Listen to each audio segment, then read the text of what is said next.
Howdy, y'all. I'm Claire, and this is Tales from the Tavern. Pull up a chair, grab a drink, and get comfortable by the hearth. Every time you stop by, I've got another tale to share. Some stories are my own, some have been passed on by others. From tales of fantasy to science fiction and everything in between. So, settle in, keep your mug close, and let's see what tonight's tale is. This is Tales from the Tavern.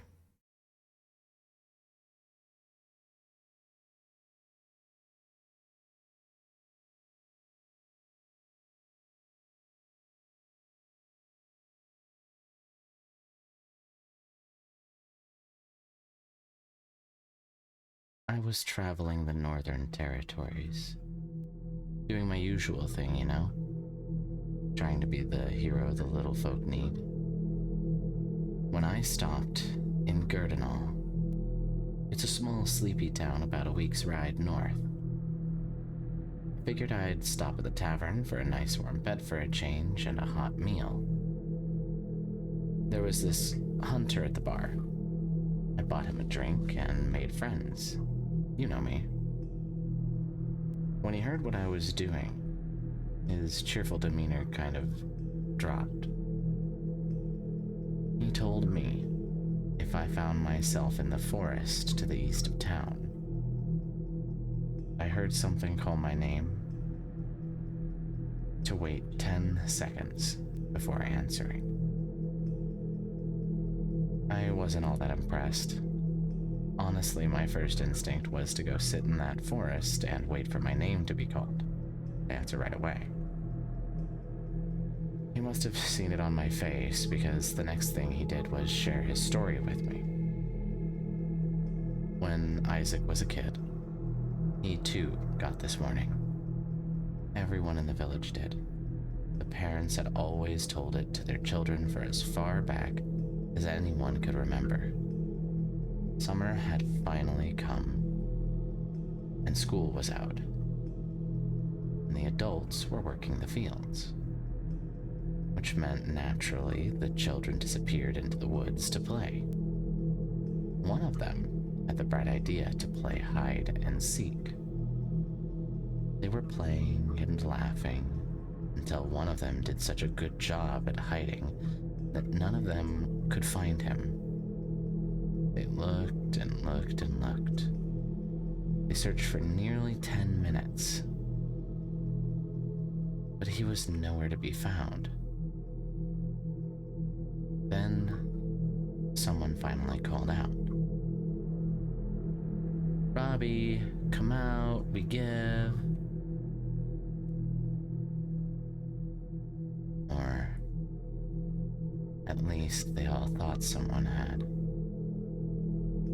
Years later, every one of those kids swore the exact same thing.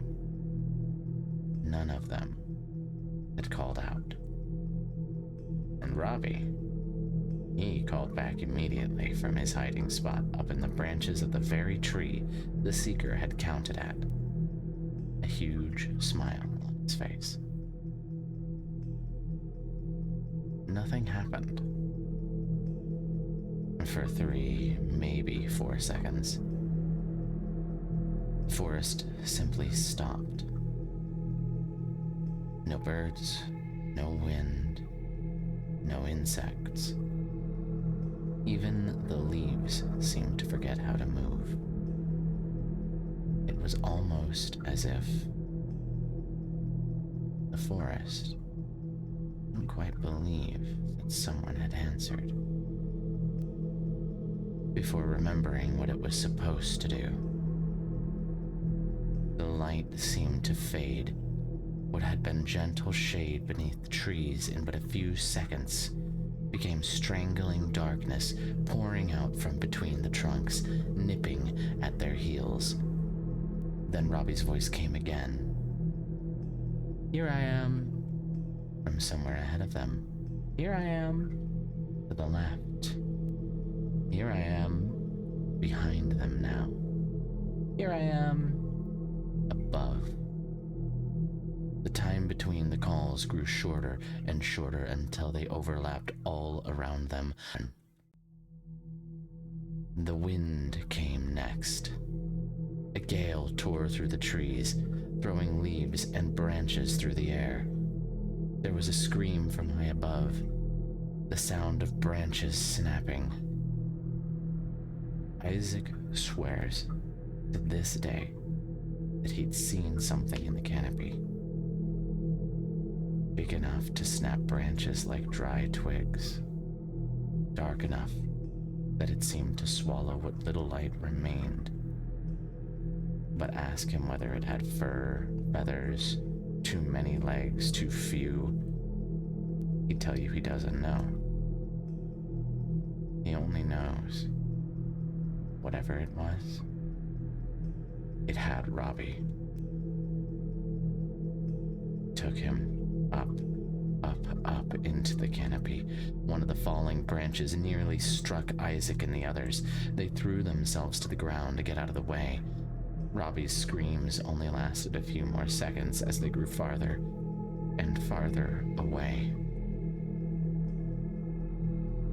Isaac couldn't see where Robbie or the thing carrying him had gone. He couldn't even tell where the screams were coming from before they suddenly stopped.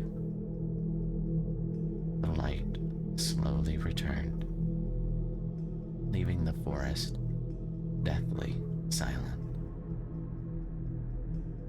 Isaac and his friends screamed and ran back toward the village like the devil himself was on their heels. The adults organized a search party after hearing what the children had to say, but Robbie was never found. The hunter looked at me for a long moment before speaking again. So, if you're ever in those woods and something calls your name, then he looked me dead in the eye. Count to 10. I smiled and patted his shoulder reassuringly and said no more of it. And once I'd finished my drink, I went upstairs to bed. Now, that would have been the end of it if I hadn't needed to cross those woods the very next morning. But that is a tale for another time. That was The Hunter's Warning. If you enjoyed tonight's tale, I'd love it if you dropped a like and subscribe so you don't miss next week's installment of Tales from the Tavern.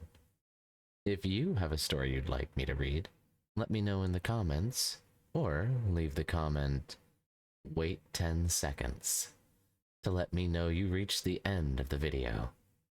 Until next time, travel safe, keep the hearth warm, and remember, there's always room at the table for one more.